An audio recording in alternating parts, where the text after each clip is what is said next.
RAF and the American 8th Air Force strike at tactical objectives beyond the Rhine. For a week preceding the Allied cross-Rhine drive, air power pulverizes Wesel and other strong points. The rocket-firing Typhoons cut down installations of the Nazi defense network.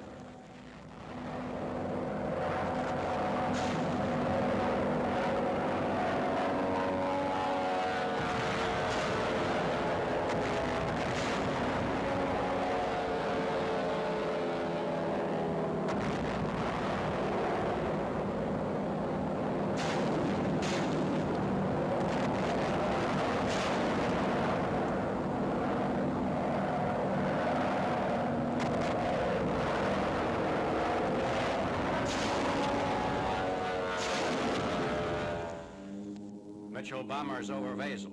Between 22nd and 24th March, the RAF dropped 1,700 tons on troops and positions at Wesel, 1,975 tons on Nazi concentrations along the northern edge of the Ruhr and at Bocholt, above Wesel.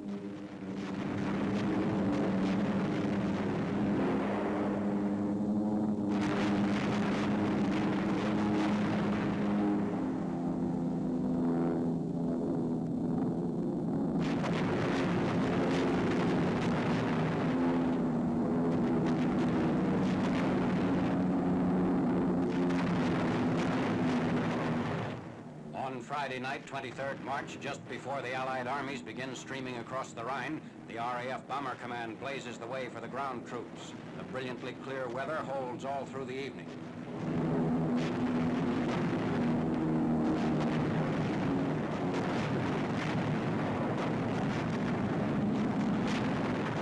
Incendiaries burn out Nazi installations which might disrupt our bridgehead operations.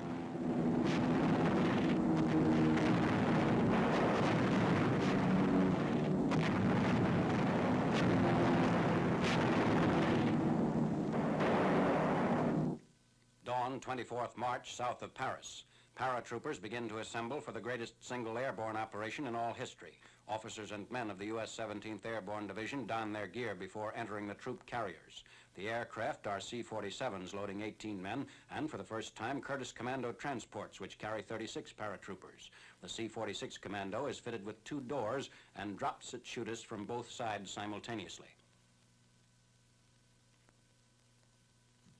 Meanwhile, at Allied bases in England, the British 6th Airborne Division begins another phase of the operations. Activities are in exact synchronization with the takeoffs of the U.S. 17th Airborne from France. Gliders jammed with equipment are ready to be hooked up to British Sterling bombers.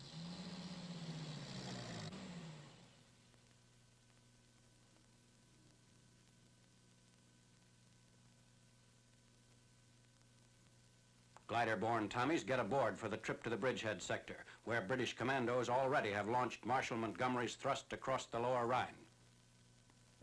At the same time, the American glider-borne infantry is moving out of airfields in France. These units climb into the Waco or CG-4A glider. It normally carries 12 fully equipped soldiers or a combination of soldiers and equipment up to 4,000 pounds. The nylon rope is prepared for hooking the glider behind the tow ship.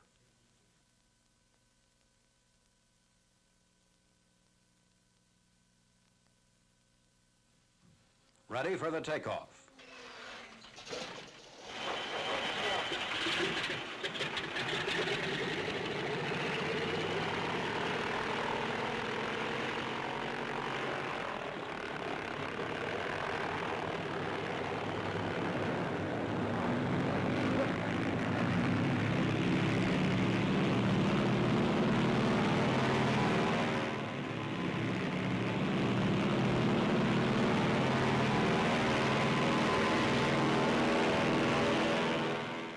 CG-4A glider can be hauled as fast as 150 miles per hour with its full load, although normal cruising speed behind a C-47 is 120 miles per hour.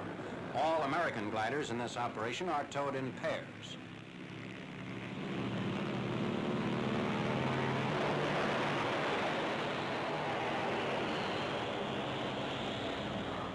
The troops taken aloft constitute the 194th Glider Infantry Regiment.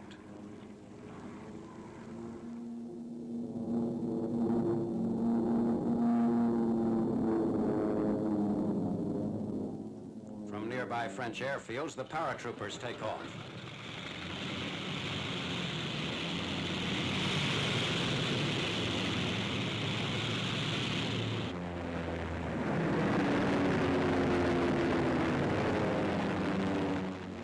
initial elements of Lieutenant General Louis H. Brereton's 1st Allied Airborne Army on their way toward the Rhine.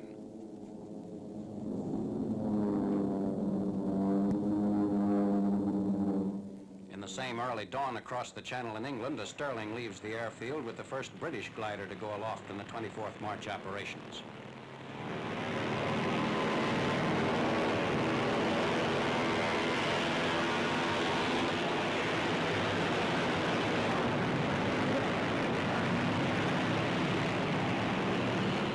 Two types of gliders carry the British troops' weapons and supplies. The Hamel car, which can transport a light tank of approximately 8 tons or any other equivalent load.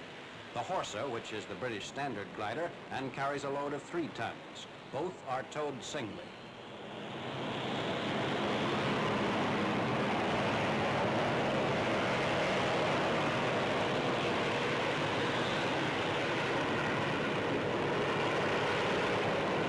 Inside one of the gliders.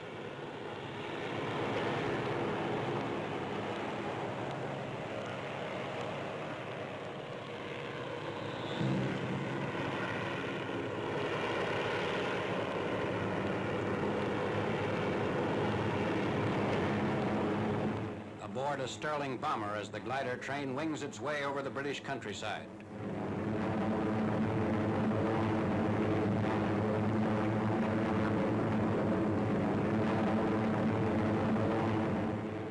Crossing the English Channel.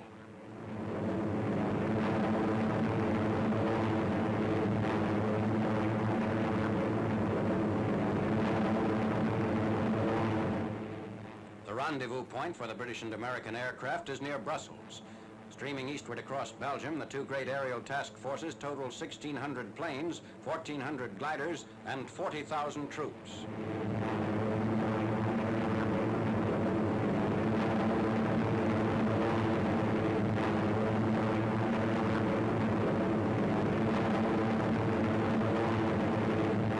Over the ruins of Belgian towns.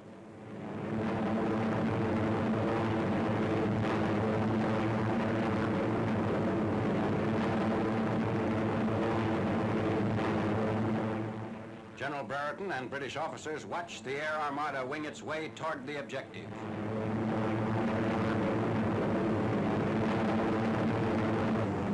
Approaching the Rhine River, one of our aircraft lies in flames near the river's bank.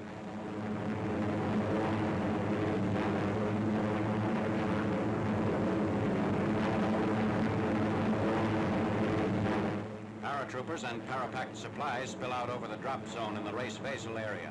In this leapfrog of enemy positions east of the Rhine, the objective of the airborne divisions is first to contain the German rear and then make a quick junction with the ground troops.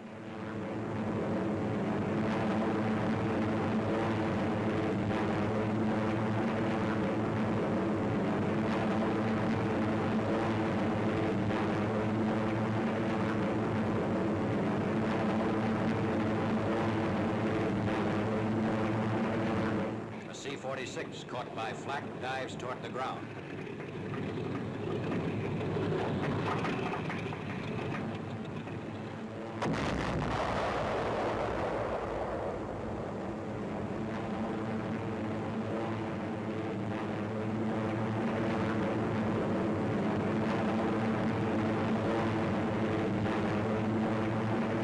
The gliders are ready to be cut loose. At the signal, glider from tow ship, the nylon tow rope is unhitched.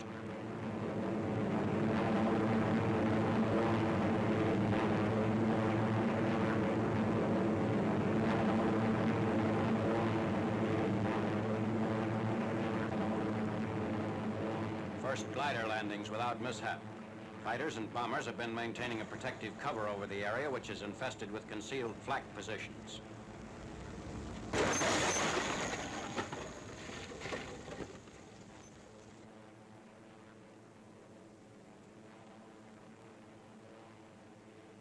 One of the crack-ups.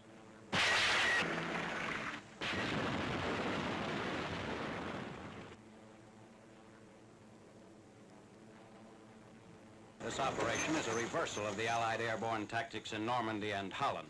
Here, the glider and parachute forces come in after the ground troops begin their cross-Rhine assault.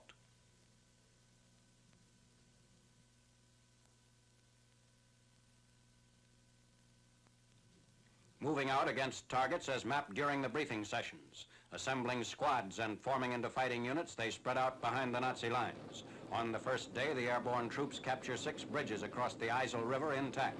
They seize 4,000 German troops behind their own front lines.